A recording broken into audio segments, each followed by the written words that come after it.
Podcast. Lo mejor está por escuchar.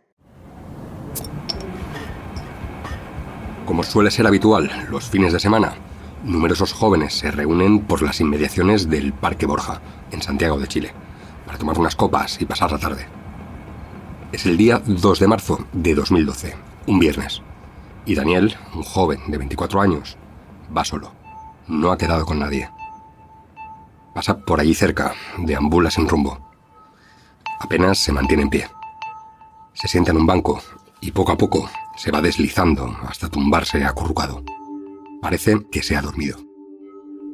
Daniel había salido aquella mañana de casa, en la comuna San Bernardo, rumbo al trabajo. O al menos eso le había dicho a su madre, Jacqueline. La había despertado como tantas veces, saltando sobre su cama, abrazándola, con el pelo mojado, recién salido de la ducha. Pasaron un rato riendo y bromeando, antes de levantarse para desayunar juntos un poco de yogur con fruta. Hacía un buen día y parecía que el verano se alargaba. Daniel nació el 3 de agosto de 1987. Su madre había perdido un hijo de tan solo 4 meses hacía poco. El nacimiento de Daniel fue una bendición. Desde siempre tuvo muy buena relación con ella. Sus padres se habían separado cuando él tenía 17 años y entonces se mudó junto a su madre a Santiago, a la capital del país. Aquel verano se lo habían pasado genial juntos, paseando, comprando ropa, algo que a Daniel le encantaba. Era muy presumido, muy coqueto y su sueño era ser modelo. Ya de niño le cogía el maquillaje a su madre y se pintaba los labios y le pedía a esta que le pintase las uñas. Daniel era un chico feliz, alegre y con muchísimas ganas de vivir, de descubrir el mundo, de alcanzar sus sueños. Nunca ocultó que era homosexual. Para su familia, su orientación sexual nunca fue un problema. Al contrario, lo apoyaron y lo defendieron siempre. Sin embargo, ya desde bien joven, Daniel había sufrido el acoso y el rechazo en la calle por ser gay, incluso las amenazas. Había denunciado que en más de una ocasión, a la salida de uno de los locales que frecuentaba, la discoteca Blondie, había pandillas de neonazis esperando por los alrededores para agredir y amenazar a los clientes. «Sé dónde trabajas y donde te pille, te voy a matar», le dijo una vez uno de los cabezas rapadas con el que se cruzó. A pesar de ello, Daniel no tenía miedo. Hacía su vida, como tantos otros jóvenes, sin ocultar su orientación sexual y sin esconder quién era, sin vergüenza y sin temor. Lo que no le había contado su madre es que, desde hacía tiempo, estaba destrozado tras romper con su novio. Aquella mañana se fue de casa para ir a trabajar. Al menos eso le dijo a su madre. Pero la realidad era otra. Hacía tiempo que había perdido su trabajo en una tienda de ropa regentada por un ciudadano de origen chino. La amargura que arrastraba a Daniel tras la ruptura lo había consumido en una profunda depresión, que el joven trató de calmar con el alcohol. Consciente de su adicción y de los problemas que le estaba generando, Daniel acudió a un centro de desintoxicación para buscar ayuda, pero volvió a caer una y otra vez. Su familia no sabía nada de esto. A Daniel le avergonzaba y temía que supusiese un problema para sus padres. Lo veían siempre bien y feliz, ilusionado. Su madre no sabía que había perdido el trabajo y que cuando salía de casa, cuando no quedaba con algún amigo, se dedicaba a beber y a deambular por las calles de Santiago.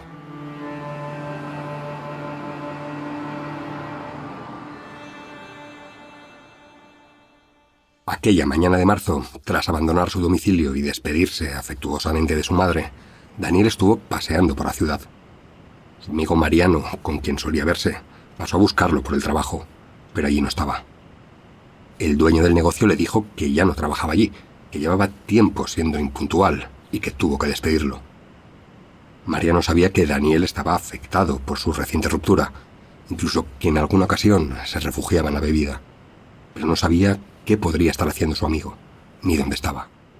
No se sabe bien por dónde anduvo, hasta terminar en un cibercafé.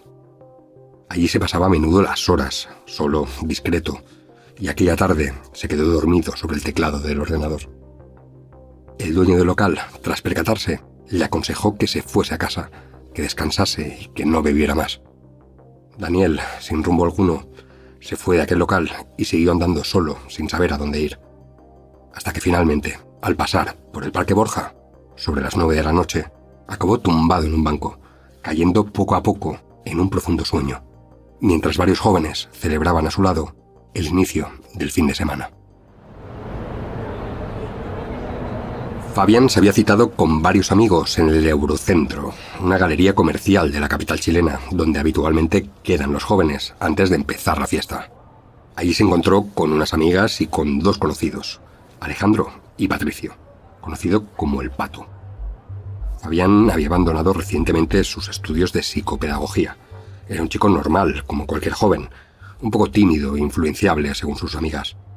Sentía cierta fascinación por Alejandro y el Pato, dos tipos dicharacheros, vehementes, bromistas, que tenían una aura de líderes. Alejandro viste con ropa ajustada, normalmente de negro. Lleva el pelo largo. El Pato es un tipo duro, grandote y a veces agresivo. Desde los 9 años había estado entrando y saliendo de varios correccionales. En aquellas fechas estaba cumpliendo condena por robo con violencia y justo aquellos días gozaba de permisos para salir de prisión de jueves a domingo. Es padre de 2 hijos y su nombre es bien conocido en la zona. Tanto él como Alejandro tenían antecedentes por varios asuntos, entre ellos por agredir a inmigrantes peruanos. Allí estaban todos ellos fumando y bebiendo y a entrada la noche, entre risas y conversaciones cruzadas. Alguien se percata de que hay un chico tumbado en un banco justo enfrente. Es Daniel, que había llegado solo y se sentó en el banco con la mirada perdida. Poco a poco se había deslizado hasta enroscarse en posición fetal, cayendo dormido a los pocos minutos. El Pato se dirige hacia él. Lo llama, pero Daniel no responde. Y empieza entonces a darle algunos cachetes en la cabeza para despertarlo. Cuando Daniel abre los ojos, sin saber muy bien dónde está, el Pato le pregunta dónde vive y qué hace ahí solo. «Vete a casa», le dice, «vete de aquí». Daniel se levanta como puede, sigue borracho y a duras penas se mantiene en pie.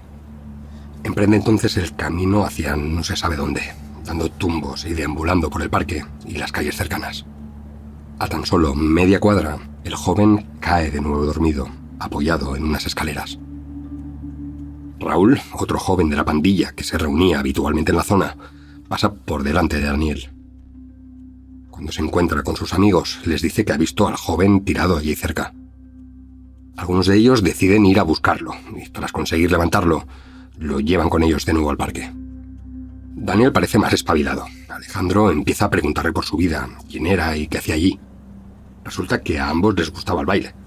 Alejandro querría haber ido a España a estudiar flamenco, y hasta consiguió una beca para ello, pero justo coincidió con el divorcio de sus padres y acabó renunciando a aquella oportunidad. También le confesó que admiraba a Michael Jackson y que sabía imitarlo, mostrándole algunos pasos de la estrella del pop. Mientras los dos jóvenes hablaban de forma amigable, el Pato habla por teléfono a unos pocos metros. Está tratando de convencer a varias amigas para que se unan a la fiesta. La noche promete, les dice. Pero no tiene éxito. Todas rechazan la invitación.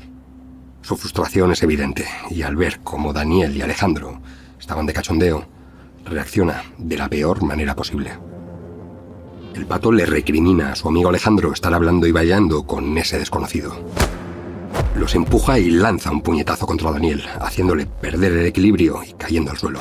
El Pato lo vuelve a golpear, lo patea en el suelo, mientras Daniel trata de protegerse y llora.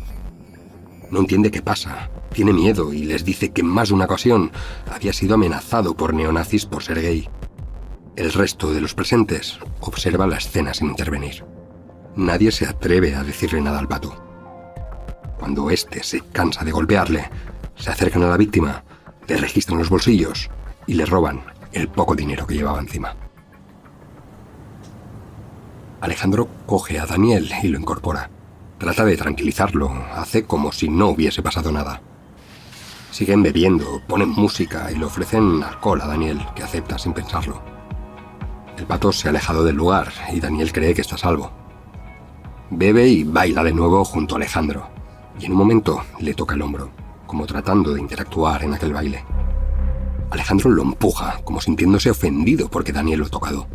Lo lanza al suelo y hace el amago de golpearle, pero Fabián se interpone y le dice que lo deje en paz. En pocos segundos, Daniel vuelve a quedarse dormido en el suelo. El pato llega de nuevo al lugar. Parece molesto, enfadado.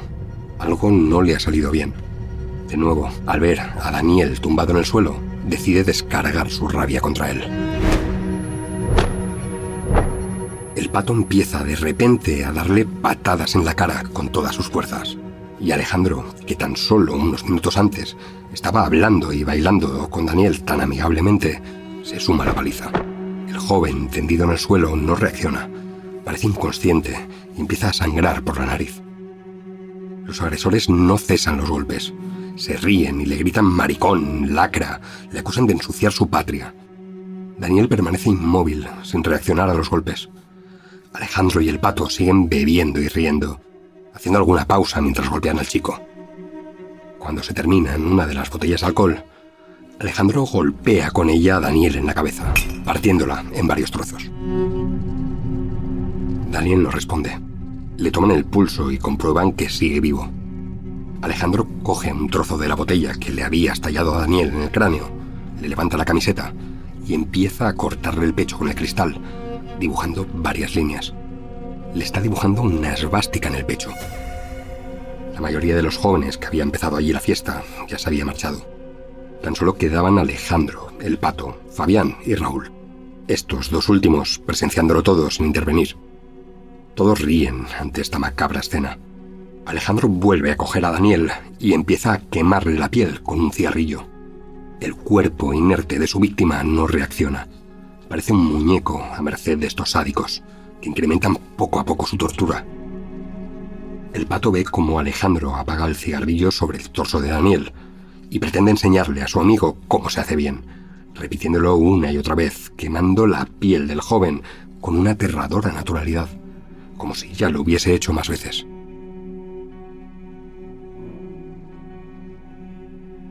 Alejandro, el pato y Raúl le piden a Fabián que se quede un momento con el chico, que evite que se escape mientras se ausentan un momento.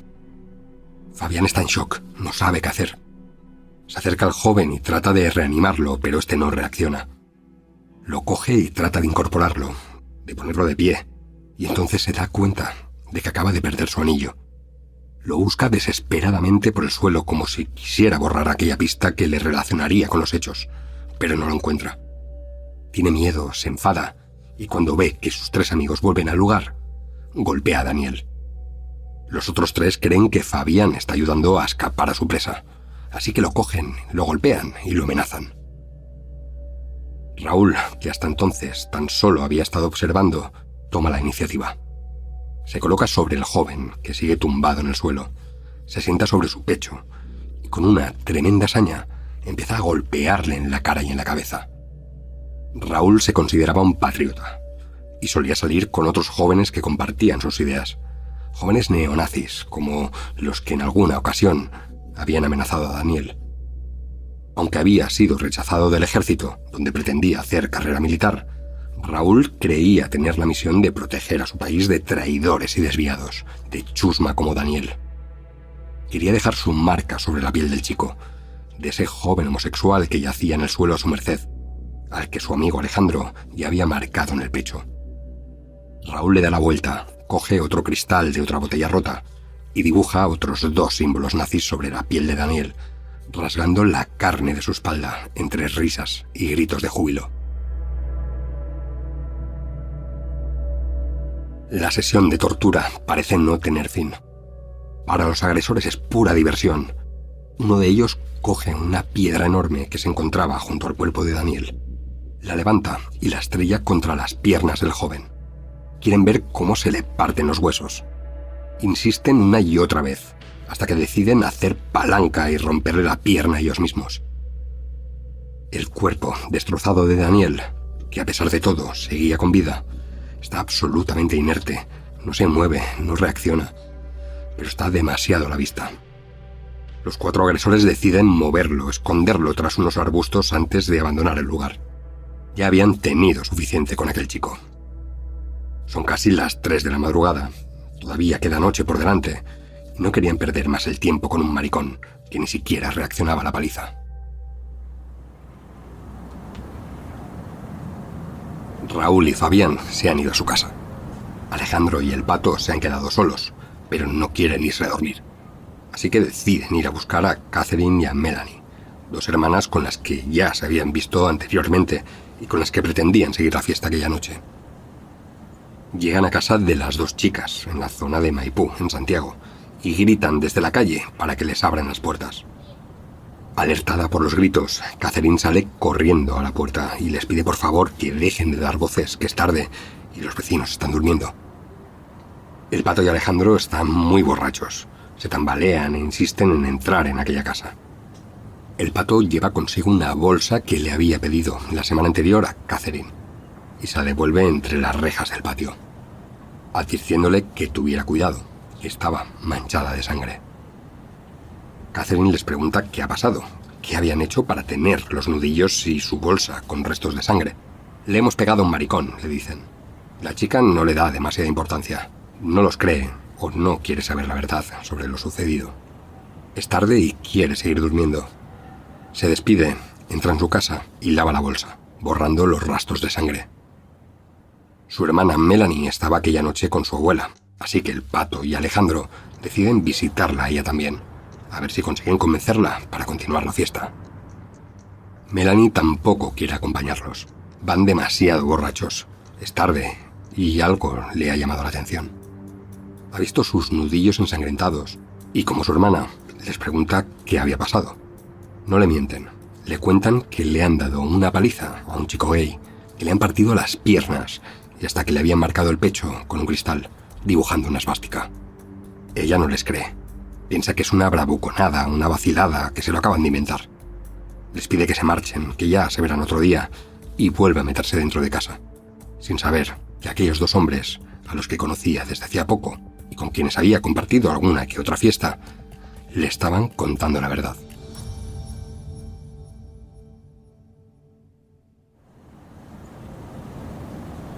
Un vigilante de seguridad realiza su ronda habitual aquella noche por el Parque Borja, donde parece que ya no queda nadie. Durante su paseo se percata de la presencia de una persona tumbada entre unos arbustos. Es habitual encontrarse a gente durmiendo allí, a personas sin hogar o a algún borracho que no llegó a casa. Cuando se acerca, el guardia ve a un joven totalmente magullado, destrozado, con la pierna rota, medio desnudo, con restos de sangre por todo el cuerpo. A su lado, una piedra enorme. En su pecho, un símbolo nazi grabado con saña, con la carne rasgada. El joven está inconsciente, pero todavía respira. Se apresura para avisar a un compañero, que acude al lugar y se encuentra con esta abominable escena. Sacan algunas fotos y llaman a una ambulancia. Daniel llega al hospital a las 3:30 de la madrugada, aún vivo. Unas horas más tarde, los carabineros logran identificar al joven hospitalizado y acuden a casa de su madre para que los acompañe y confirme que se trata de Daniel Zamudio. Jacqueline está en shock. Recuerda que la mañana anterior había estado desayunando con él, bromeando, riendo, como cada mañana antes de que se fuera a trabajar. No sabía qué podría haberle pasado. En la habitación del hospital, Daniel estaba inconsciente, con cortes, moratones y signos de haber recibido una brutal paliza. Estaba entubado y los médicos le dijeron que su estado era grave. Jacqueline se arrodilló ante su hijo, le cogió las manos y suplicó a los médicos que le salvaran la vida. Aquel sábado, a media tarde, tan solo unas horas después de que Daniel fuese llevado al hospital, Alejandro y el Pato vuelven a encontrarse. Se dirigen hacia el Paseo Ahumada, donde suelen verse con algunos conocidos los fines de semana. Están exultantes. Llevan algunas bebidas, ríen, bromean y cuentan con orgullo cómo la noche anterior le habían dado una paliza a un homosexual. Dicen incluso que lo han matado, que se lo merecía. El resto escucha con sorpresa, pero no les cree. Piensan que es una de tantas bravuconadas habituales. Leandro y Lisette, dos de los jóvenes que forman el corrillo, que manifiestan su incredulidad, son invitados por el Pato y Alejandro a ir al lugar de los hechos, a que les cuenten allí lo sucedido y les muestren los restos de la orgía de violencia y odio de la que tan orgullosos estaban. Lisette accede a acompañarlos. Se dirigen hacia el parque. relatando cómo se habían ensañado con aquel joven al que ni siquiera conocían, pero que su condición homosexual fue suficiente motivo como para darle aquella brutal paliza. En el mismo lugar donde tan solo unas horas antes Alejandro, el Pato, Raúl y Fabián habían torturado a Daniel, había todavía botellas rotas, restos de cristales con sangre y una enorme piedra de varios kilos. Lisette sigue sin creerlos. No podía imaginar semejante atrocidad, y mucho menos que los autores la reivindicaran tan alegremente, tan orgullosos. Actualizamos la información de lo que ocurrió el fin de semana cuando un joven de 24 años fue atacado presuntamente por su condición homosexual. En la posta central está en estado grave, en coma inducido. El joven que habría sido víctima de un grupo de neonazis en la madrugada del sábado. Para conocer más detalles de este caso tomamos contacto telefónico con Rolando Jiménez, presidente del Movimiento de Liberación Homosexual. Rolando, buenos días. Buenos días, ¿cómo están? Nosotros ayer nos reunimos con los padres de Daniel y estamos generando una campaña a través de las redes sociales porque no hay, hasta el momento, no han aparecido testigos. Han llegado anoche algunos mails donde hay gente que nos está empezando a entregar información, eventualmente algunos testigos de la agresión, porque de esa manera podemos pesquisar y entregar los antecedentes a la policía y a los tribunales para sancionar a los responsables de este brutal ataque. Hay que señalarle a los televidentes que se intentó incluso dibujarle una suástica en el estómago con objetos cortantes. Él está grave, le falta un trozo, un pedazo de oreja, y está, como tú señalabas, con un coma inducido. Nos contaban ayer... Al lunes siguiente, 2 días después de la agresión, los medios de comunicación se hicieron eco de la noticia. Las autoridades pidieron la colaboración ciudadana para esclarecer lo sucedido. Buscaban testigos, cualquier información que les proporcionara alguna pista sobre qué pasó aquella noche y quiénes podrían ser los responsables de este crimen atroz. Leandro, el joven que estaba en el Paseo Ahumada al día siguiente de los hechos y que junto con su amiga Lisette escuchó al Pato y Alejandro relatar lo que habían hecho la noche anterior, observa atónito las noticias. Lo que le habían contado aquellos 2 fanfarrones era cierto. Daniel Zamudio era el joven homosexual al que habían agredido, y su caso estaba corriendo como la pólvora por todos los medios de comunicación del país, e incluso había saltado a la prensa internacional. La sociedad chilena estaba consternada e indignada. Leandro sintió una terrible ansiedad. Sabía quién había sido, pero temía que si lo contaba a las autoridades, lo pusieran a él también en la diana. Pero si se callaba, estaba siendo cómplice de un horrible crimen. Ernesto Vázquez, el fiscal encargado del caso, acude a una emisora de radio pocos días después para hablar de la investigación en marcha. Explica que Daniel sigue en estado grave en el hospital y que la policía sigue buscando pistas sobre el crimen. Un hombre llamado Gino Perroni escucha atentamente aquella entrevista desde su casa. Es el padre de Catherine y Melanie, las 2 chicas a las que el Pato y Alejandro fueron a buscar a su casa la misma noche del crimen. Recuerda que sus hijas le habían contado que 2 conocidos se habían presentado allí aquel mismo día y que les habían contado que habían agredido a un chico gay, que llevaban la ropa ensangrentada y que iban muy borrachos, pero que no les creyeron. Gino habla de nuevo con sus hijas y les explica la gravedad del asunto, la importancia de acudir a la policía para explicar lo sucedido, porque temía que efectivamente esos 2 pendencieros que aparecieron por su casa a altas horas de la madrugada, dando voces, fueran los autores del crimen. Gerardo es el abuelo de Leandro, el joven que había estado con Lisette aquel día escuchando al Pato y Alejandro reivindicar la agresión. Él también ha escuchado la entrevista al fiscal en la radio. Su nieto Leandro, que está con él en ese momento, se empieza a inquietar. Finalmente decide contárselo a su abuelo. Sabe que Raúl también estuvo allí y que este tonteaba con grupos neonazis que aquellos años rondaban por Santiago. No puede permanecer en silencio ante aquella brutal agresión. No quiere ser cómplice y, sobre todo, siente un profundo desprecio hacia lo que le habían hecho a Daniel. Decide acudir con su abuelo a la comisaría y explicar lo que sabe. Las autoridades ya tenían pistas sobre el Pato y Alejandro gracias a las informaciones que las 2 hermanas y ahora Leandro les habían proporcionado. El fiscal ordena la detención de los 3 identificados: Alejandro, El Pato y Raúl. Tras una semana en el hospital, Daniel, sorprendentemente, sale del coma. Una luz de esperanza se abre camino. Sus padres, su hermana y su hermano no han salido prácticamente de allí desde entonces, más que para atender a los medios y colaborar con la investigación. Durante unos días, Daniel parece que puede recuperarse de las terribles heridas que lo mantienen postrado en la cama, entubado y con cuidados intensivos. Las inmediaciones del hospital se han convertido en un punto de reunión de muchísima gente que quiere mostrar su apoyo a Daniel y a su familia. Todo el país está en vilo, siguiendo el estado de salud del joven. Varios representantes del gobierno acuden para mostrar su rechazo y unirse a la vigilia. Las organizaciones de derechos humanos y los colectivos LGTBIQ+, denuncian ante los medios el clima de terror que genera la violencia homófoba y los discursos de odio que la fomentan. Pero la ilusión de que Daniel se recuperase pronto se desvanece. El día 19 de marzo, una semana después de haber despertado del coma, Daniel sufre una parada cardiorrespiratoria. Su estado empeora. El daño neurológico es grave. Tras más de 20 días hospitalizado, los pronósticos no son buenos. Su madre Jacqueline no se ha separado de él en todo este tiempo. Lo asea, lo peina, lo viste mientras le habla, pidiéndole que sea fuerte, que no tema a nada, que su mamá está allí con él. El doctor reúne a toda la familia. Les explica que Daniel ya ha sufrido demasiado, que el daño es definitivamente irreversible y que deben por fin entregárselo a Dios. El martes 27 de marzo, su padre, su madre y sus hermanos se reúnen alrededor de la cama de Daniel. Le cogen de la mano, lo acarician, rezan todos juntos.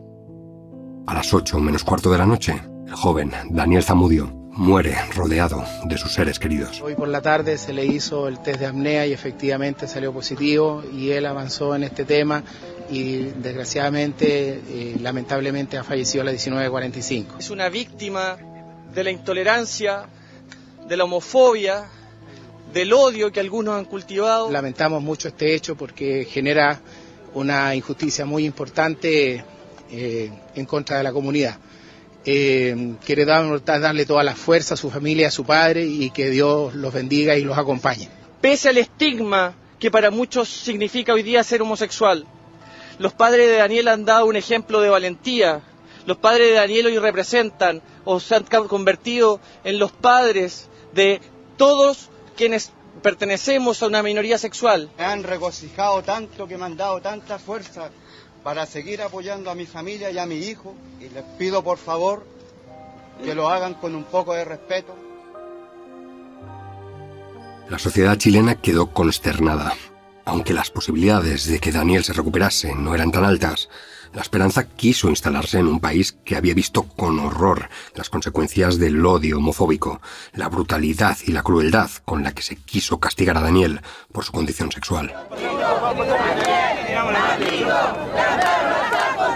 Una multitud acompaña al féretro de Daniel, que ha salido a primera hora de la mañana desde su barrio, acompañado de sus familiares y de sus vecinos.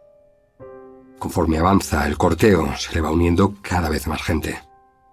El coche fúnebre apenas puede avanzar por la cantidad de gente que hay, se agolpa a su alrededor, gritando su nombre, despidiéndole, lanzándole pétalos de flores que cubren la carrocería del vehículo de todos los colores.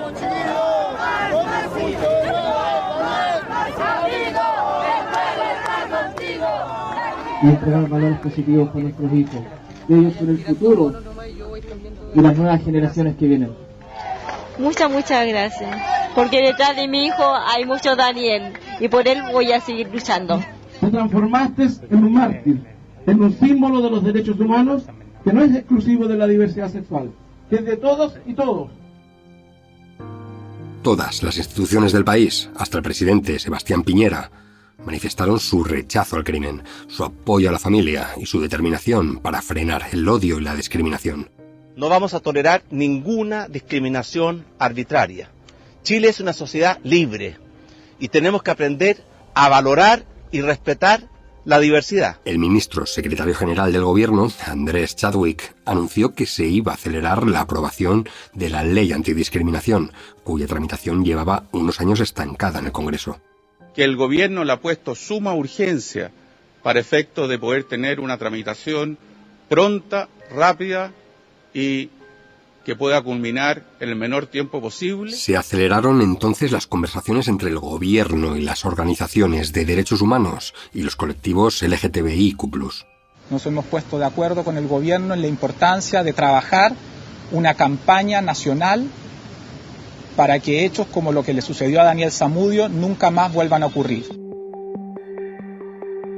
Mi nombre es Ramón Gómez, soy encargado del área de derechos humanos del móvil, activista desde el año 1993. Entre las funciones que he desempeñado está la asistencia a víctimas de la discriminación y la elaboración de materiales educativos en torno a la diversidad sexual y de género. Uno de los colectivos que estuvo desde el inicio acompañando a la familia de Daniel y que tomó la iniciativa en la denuncia de los discursos y los crímenes de odio contra las personas LGTBIQ+, fue el Movimiento de Integración y Liberación Homosexual, el Móvil. Le pedí a Ramón Gómez Roa, uno de sus actuales representantes, que explicase el impacto que causó el crimen de Daniel.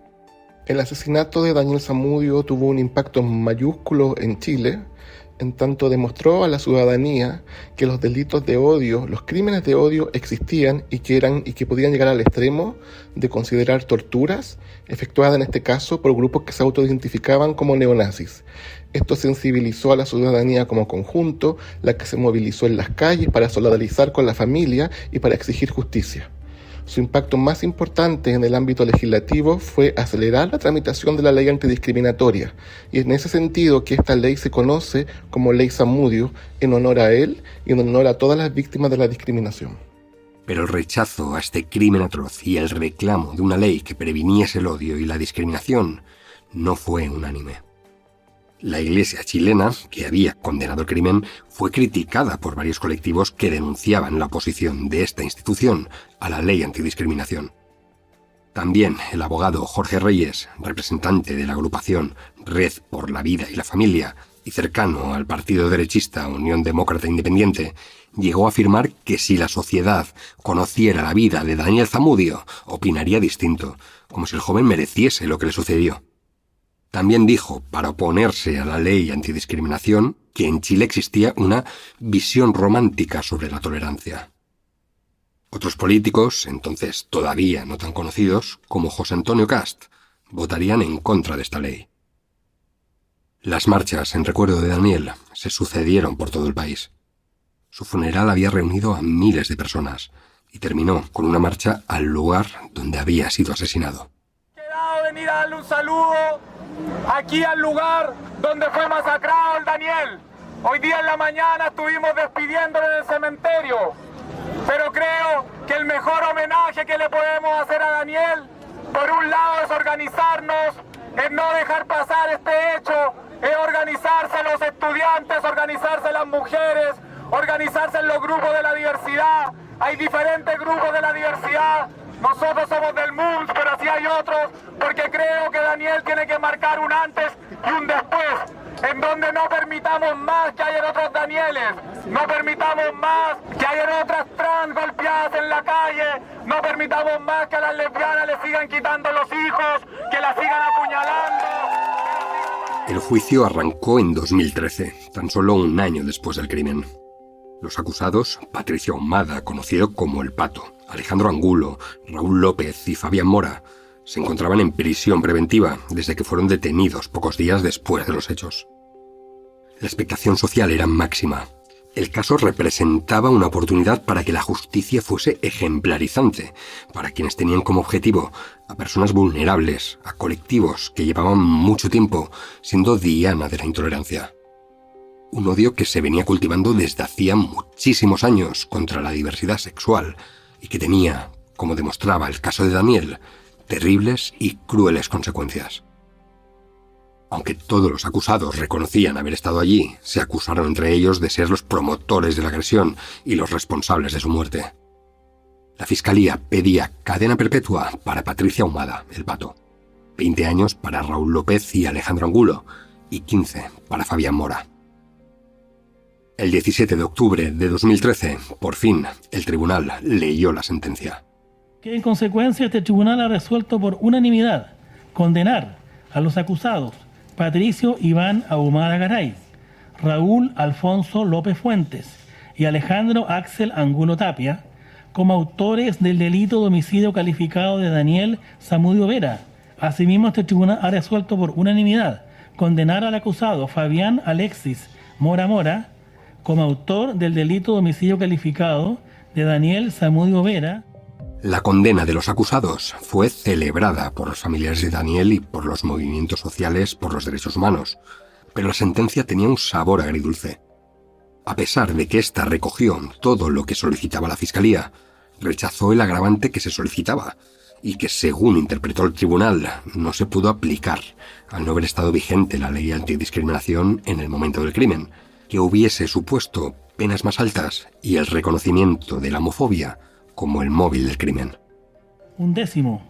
Que se rechaza el agravante prevista en el artículo 12, número 9 del Código Penal, esto es, emplear medios o hacer que concurran circunstancias que añadan la ignominia fundada en que los acusados habrían orinado a la víctima y proferido en su contra insultos en relación a su condición sexual, toda vez que estos actos no fueron de la entidad suficiente para producir el efecto que dicha agravante sanciona, esto es, la deshonra pública de la persona. El tribunal no consideró dicha agravante y eso nos pone en un escenario que no es el óptimo. No obstante aquello, lo importante es que todos los acusados han sido condenados como autores directos del homicidio calificado de la persona de Daniel Zamudio. El tribunal no estableció dentro de los hechos que dio por establecer el veredicto efectivamente el móvil del delito. Entiendo sí que en la sentencia va a tener que estar reflejado. No hay ningún antecedente en el juicio que dé cuenta que este delito se cometió por una razón distinta que su orientación sexual.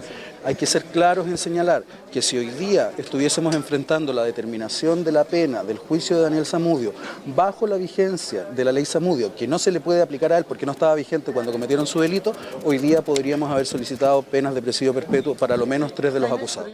Le pedí al profesor chileno Jaime Barrientos, profesor titular de la Facultad de Psicología de la Universidad Alberto Hurtado en Chile, algunas claves respecto a lo que supuso el crimen de Daniel Zamudio para la política y la sociedad chilena.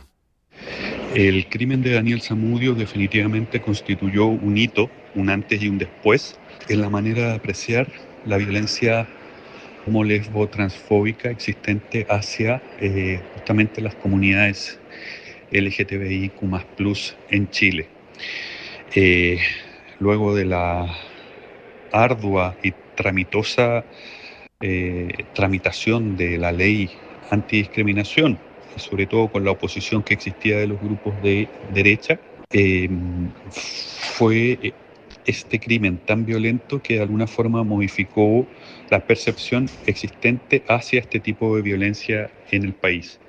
Por tanto, creo yo que constituye un hito, un antes y un después.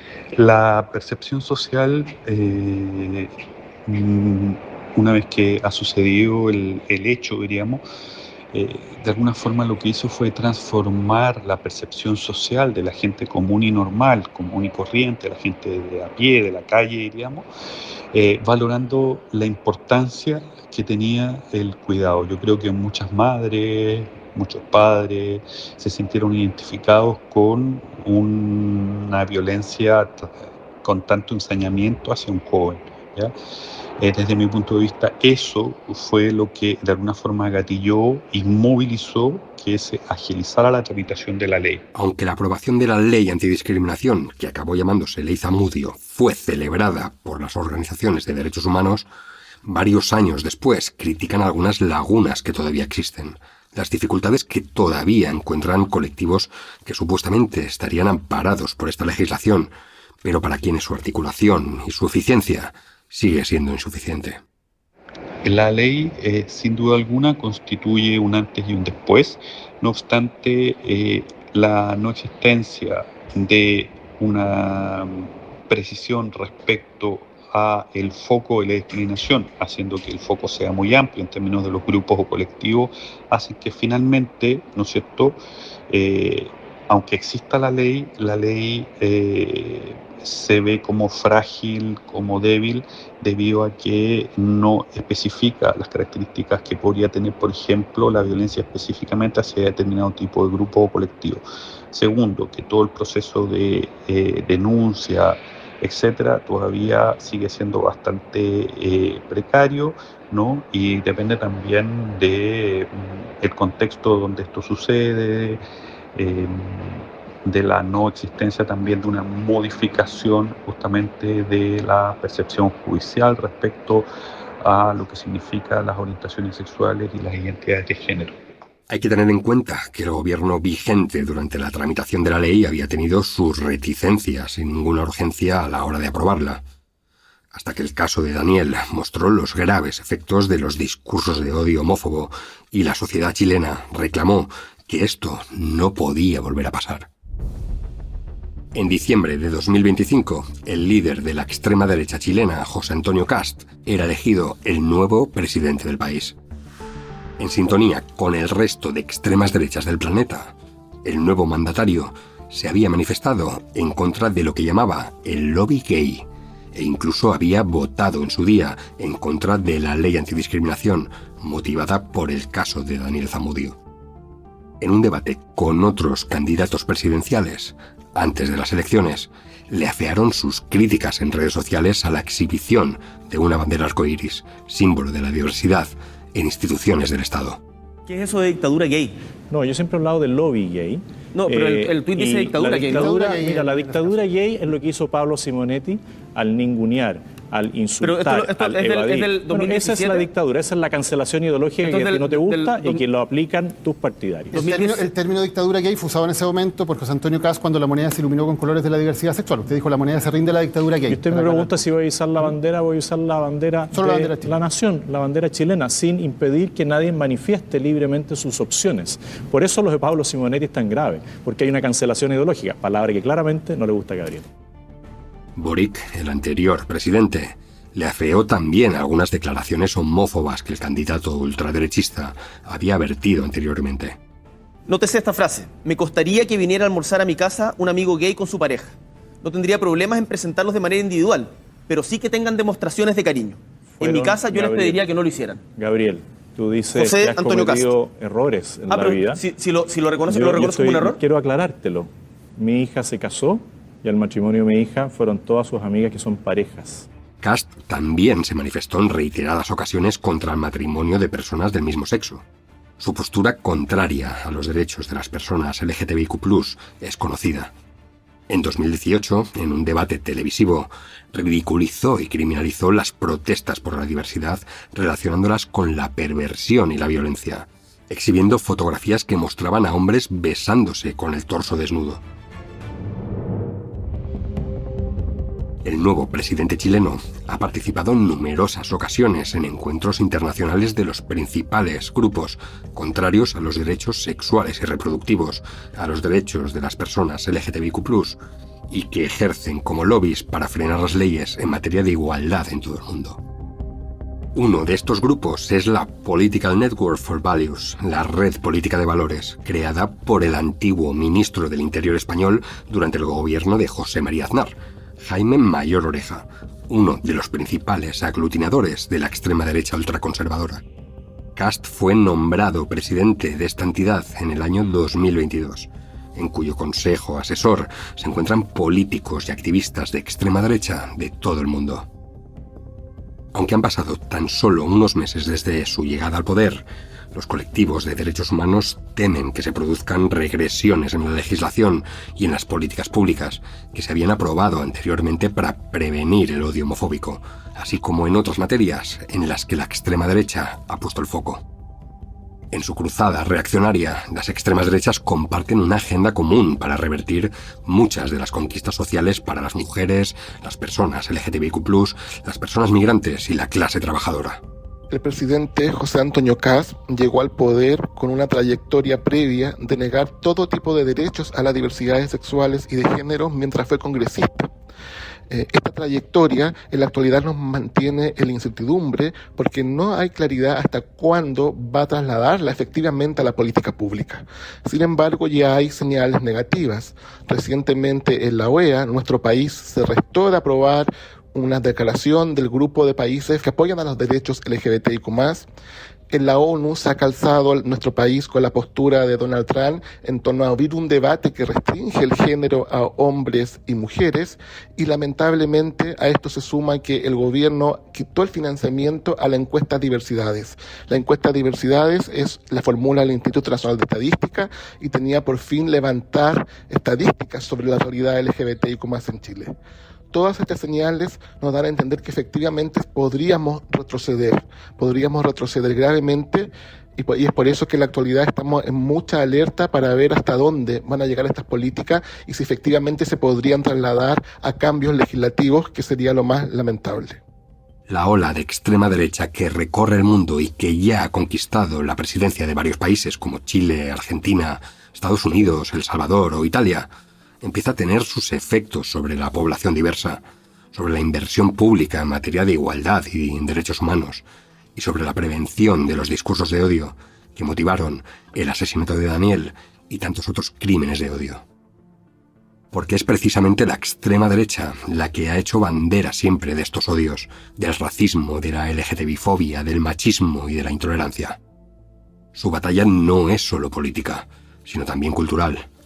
Normalizar esas desigualdades, romper esos consensos y rehabilitar la idea de que existe un orden natural, una jerarquía social en las que las personas diferentes, desfavorecidas y que se salen de su norma, están condenadas a la marginalidad, a la vergüenza y, por último, al desprecio y al odio. Al odio que acabó con la vida de Daniel. Tú eres la tristeza de mis ojos, que lloran en silencio por tu amor. Han pasado ya 15 años desde el asesinato de Daniel Zamudio y Chile sigue recordando a este joven. Hay un memorial en la capital, en Santiago, que se llena de flores y versos cada aniversario de la fecha de su muerte. Y las marchas por la diversidad siguen teniendo a Daniel como un símbolo, como la muestra de las consecuencias del odio, como recordatorio de lo que nunca más le debería suceder a nadie por ser como es, por amar a quien quiera amar, por vivir la vida que soñaba sin hacerle daño a nadie, siendo simplemente una persona libre. Debes estar sonriendo, Daniel, viendo todo lo que provocaste. No hay persona que no sepa de ti, no hay rincón donde no se hable de ti, no hay lugar donde no llegará la paz y el amor que irradiaste. Te transformaste en un mártir, en un símbolo de los derechos humanos que no es exclusivo de la diversidad sexual, que es de todos y todos. Tu imagen trasciende cada barrera, tu lucha representativa de cada persona, empatizas con lo mejor de nosotros y nos animas a mandar al olvido y a erradicar lo peor de nosotros. Daniel, dejaste una enseñanza sobre lo que debemos y no debemos hacer para ser mejores como sociedad o persona. Y muchos ya aprenden de ti y lo seguirán haciendo porque estás vivo. Daniel está vivo. Es el tiempo ahora de seguir tu camino y con mucha fuerza para que la enseñanza que dejaste sea un aprendizaje que nunca, nunca se olvide. Regalaste nuevos frutos. Es tiempo de hacerlos crecer y perdurar. Te queremos, Daniel.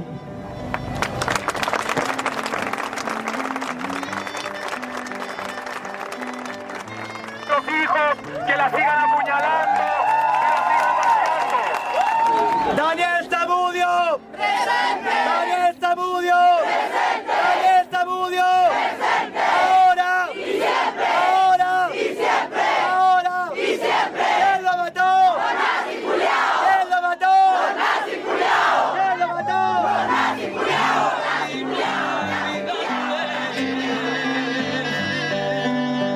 Tarde o temprano estaré contigo para seguir amándonos.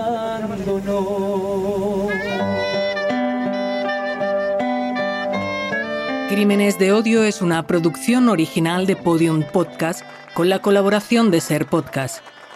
Escrito y narrado por Miquel Ramos. Diseño sonoro, Nico Solís. Producción y coordinación, Jesús Blanquiño.